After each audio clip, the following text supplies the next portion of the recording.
Kahapon mga kababayan sa All Souls Day, hindi lang yung puntod ng kanyang tata yung inonor mga kababayan ng ating Pangulong Bongbong Marcos. Pati yung puntod ng mga Aquino, alam naman natin na yung pamilya Aquino kalaban ng mga Marcos. Pero tingnan ninyo mga kababayan ito.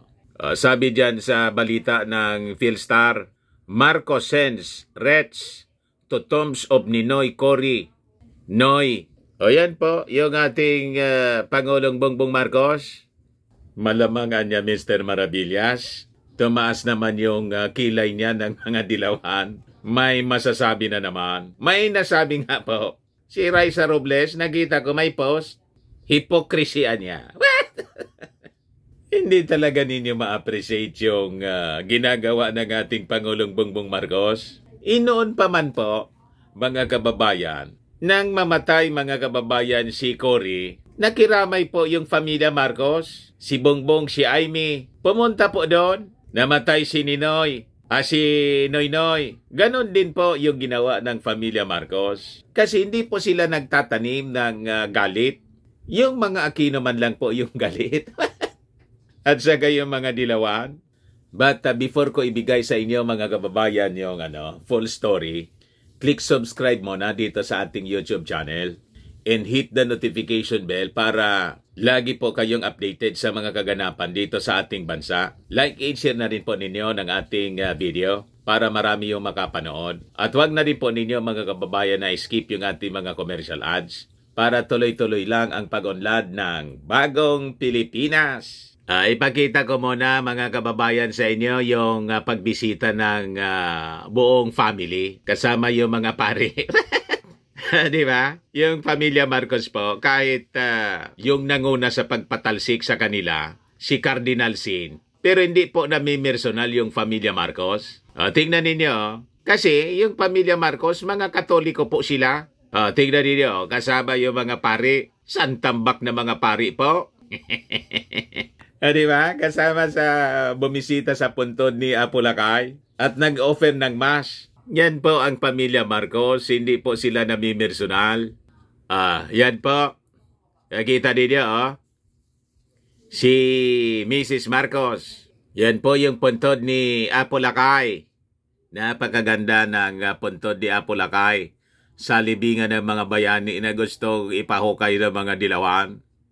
Napakasama talaga ng ugali. Dito mga dilawan, nagkakagulo yung mga Marcos loyalist po. Sinalubog yung ating Pangulong Bongbong. So sabi dyan sa release ng Presidential Communications Office, tingnan, binisita at nag-alay ng bulaklak si Pangulong Ferdinand Romualdez Marcos Jr. sa puntod ng kanyang ama, ang dating Pangulong Ferdinand Idralin Marcos Sr. sa libingan ng mga bayani ngayong araw. November 1 pala, hindi man kahapon, November 1 pa pala, kasama ng Pangulo sa pagbisita si unang ginang Lisa Marcos, ang dalawa nitong anak na sina Vincent at Simon, dating First Lady Imelda at mga kapatid at kaanak nito. Nagdaos din ng misa para sa dating Pangulo na dinaluhan ng ilang mga taga-suporta ng pamilya Marcos.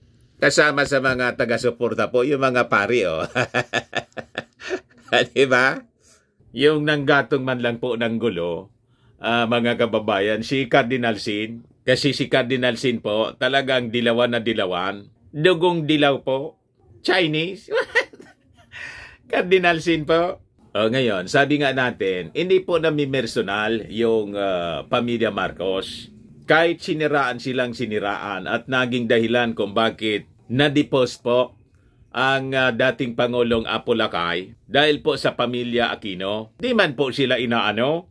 Ang nang-away po, yung mga Aquino, si Marcos po, hindi man nang-aaway. Ang dahilan po, yung pagnanasa sa posisyon. It's all about power. Nainggit po. You see? Pero tingnan ninyo mga kababayan, talagang maganda yung pag-ugali ng mga Marcoses, lalo na yung ating Pangulong BBM. Kung iba-iba po, hindi na lang po papansinin. Kasi nakabalik na sila sa poder. Pero tingnan ninyo, nagpadala pa ng bulaklak yung ating Pangulong Bongbong Marcos sa mismong puntod ng mga Aquino.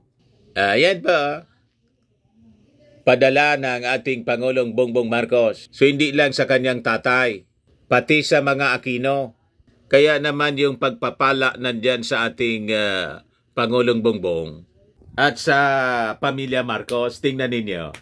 Napakahaba ng buhay po ni Mrs. Marcos. Hanggang ngayon po buhay pa. Yung mga Aquino halos maubos na po. Di ba? Kinuha na ni Lord. You see? Sa pamilya Marcos, yung dating Pangulong Apolacay lang. Wala pang sumusunod mga kababayan. Sabi dyan po sa balita, President Marcos yesterday sent 2 wreaths of white flowers to the tombs of late Senator Benigno Ninoy Aquino Jr. and former President Corazon Aquino, pati kay Noynoy Aquino po, nagpadala doon sa Manila Memorial Park sa Parañaque City. Yung mga labi ng dating Pangulong Cory at Noynoy sa kasi Ninoy Aquino, wala man po sa libingan ng mga bayani. Pero si Apolacay po, nasa libingan ng mga bayani. Ang rason yan kasi, sundalo po kasi si Apolacay. Nasa batas po siya. So nakaimlay po sila doon sa Manila Memorial Park sa Parañaque City. Meanwhile, naka-highlight talaga Mr. Maravillas niya. In-highlight ko. Meanwhile, Marcos visited the tomb of his father at the libingan ng mga bayani in Taguig. Di ba? Alam na kung sino yung tunay na ang totoong bayani po. Ang totoong bayani po, nakahimlay sa libingan ng mga bayani. Ikaw niya, Mr. Maravillas, gatong ka na naman. Ito to naman po. Di ba? Sino ang nakahimlay sa libingan ng mga bayani? Di ba si Apolacay? Yung mga Aquino, nasabi mga bayani, nandun lang po sa Manila Memorial Park. Tagatapos yung Ninoy Aquino Day, gusto ninyong i-observe, dapat yung Marcos Day po. Kasi siya po yung totoong bayani, nakalibing po sa libingan ng mga bayani. Diba?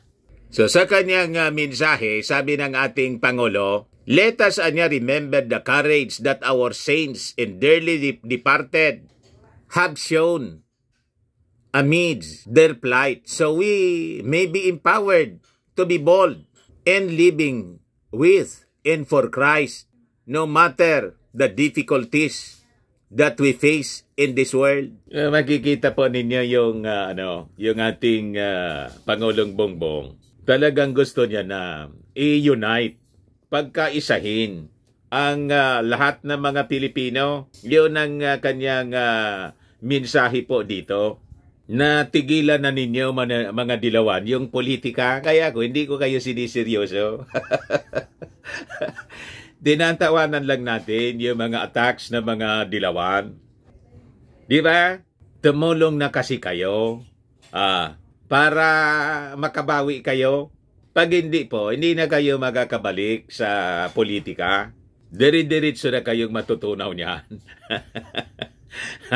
Sa 2028 po, malamang si Ferdinand Martin Romualdez.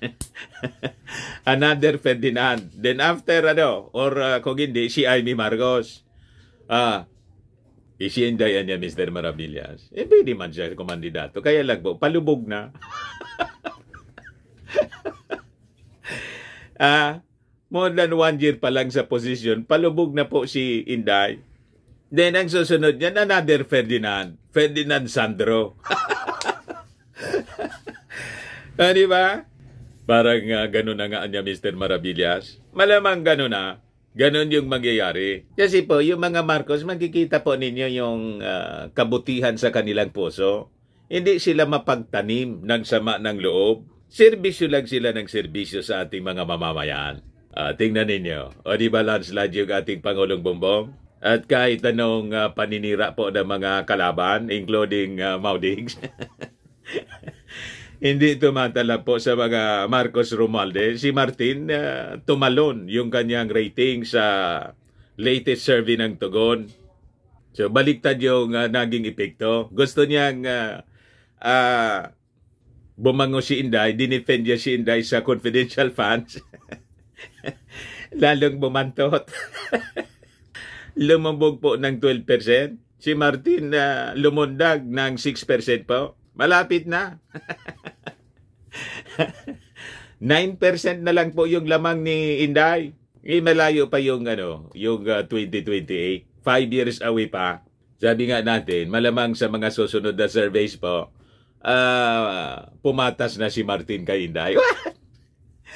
Yeah, galit na galit yung mga DDS vloggers. Si Inday man lang po yung yung sumisira sa kanyang sarili. Di ba? Yan man lang po mga kababayan. Baka lang gusto ninyo po itong i-try Firmax Firming and Lifting Cream. Pinapahid po sa mga pulses and affected area. Mainam po sa paninigas ng mga kaso-kasuan. Ito naman po, Automax Revitalizing Serum. Sa mukha naman po yung application. Anti-aging po siya. You will look 10 years younger than your age. Sa mga cancer patients naman po, baka lang gusto ninyo itong i-try. Ningxia Red Mix Fruit Drink. Hindi man po siya gamot, food supplement siya. Kaya lang, gawa siya mga kababayan sa goji berry. Yung goji berry may anti-cancer properties. Sa mga inquiries po ninyo, dumiritso na lang kayo sa aming messenger sa Facebook para masagot namin agad. Then, if you are looking for clean and spacious fitness gym, bumisita lang po kayo sa aming Colossal Fitness Gym. We also offer Grab car rental with our brand new 2023 model Toyota Innova. Also accept booking for those who are planning to travel via PAL and Cebu Pacific. And bills payment po for Meralco bills, PLDT, etc. Ang Colossal Fitness Gym po is located at 3rd floor, Security Bank Building, Lanco Business Park, Legazpi City, Albay. For inquiries, hanapin lang po ninyo yung aking anak, Jilon Maravillas. Ang number niya, 0966-802-0949. Ayan po, mga kababayan, ang Colossal Fitness Gym. Ayos na ayos. Pinakang malaki po siya dito sa lalawigan ng Albay. Pati yung roof deck po, occupied namin. Ayan po yung loob niya. Yan yung aming mga nag-gym. Ayan po yung grab car namin. Brand new, Toyota Innova. Para convenient po kayo sa inyong pagda-travel. Bagong-bago po siya. Yan po. Ayos. Ayos na ayos niya, Mr. Maravillas. Ayan man lang po mga kababayan. Ako po si Dante Maravillas. Bye-bye po. God bless.